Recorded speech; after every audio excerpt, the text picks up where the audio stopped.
as my 20-year-old self, I would have opened the stop up larger, thinking that, okay, it needs to go back to this old high as resistance.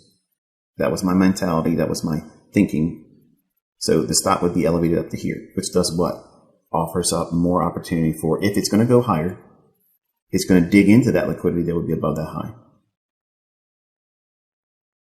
So it would be a larger loss needlessly when it's already communicated to me that it shouldn't be doing what it's doing. The imbalance is here. That's colored in. The bodies here are telling you that it has unfinished business up here. So if you started with a short down here and your stop is at that high or just one tick above it, as I hypothetically outlined, you don't have to sit there and take the full stop. There's a logic behind where you can kill the trade where it's no longer a viable setup because the candle's bodies are doing what's in there would be a full stop out. So you don't need to panic. You don't need to be fearful, but you do have to respect the measure of risk. And if you don't see the signatures and price action supporting your idea, you don't waste time and spend mental capital worrying about the trade setup. It's either going to be good or it's not. The trade immediately starts delivering for you or it doesn't. And if it doesn't, that's problematic. Then by having that imbalance framed, you start seeing a body like that. That right there is your first warning sign. And then we open up the next candle and we trade higher than that candle. That's it. You kill it. You don't hold the short from that point on.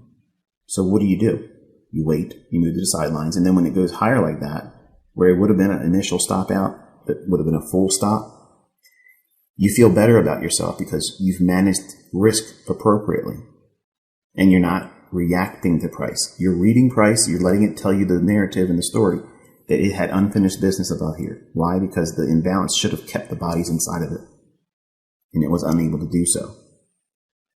So we're not taken by surprise. It just didn't pan out in a low probability condition. So all these things become much more impactful in your learning.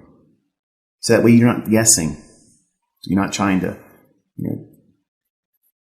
pull things out of thin air and hopefully it pans out for you. And you're not worrying about getting stopped out. We're looking at the stop in relationship to what the price is delivering. And if it's outside these imbalances where we know, based on my concepts, the bodies are not permitted outside of it. The wicks are. As soon as we have a close outside of it, that's indicating that this is probably going to have to be revisited again. And if your stop loss is there on a short, and you don't see this, as I outlined in real time, you'll get a larger loss when it's not necessary. That's not necessary. Now, there's going to be some times where the market does go against me and it just snaps and runs for the stop. There's nothing you can do about that. That's the reality of trading. You're going to have that. It's a cost of doing business. No one's perfect. You're not going to have 100% strike rate. And this stop, it's been paid. It's been paid to do its job. Protect you from taking larger loss. Well, you still have that responsibility as a trader by watching price action.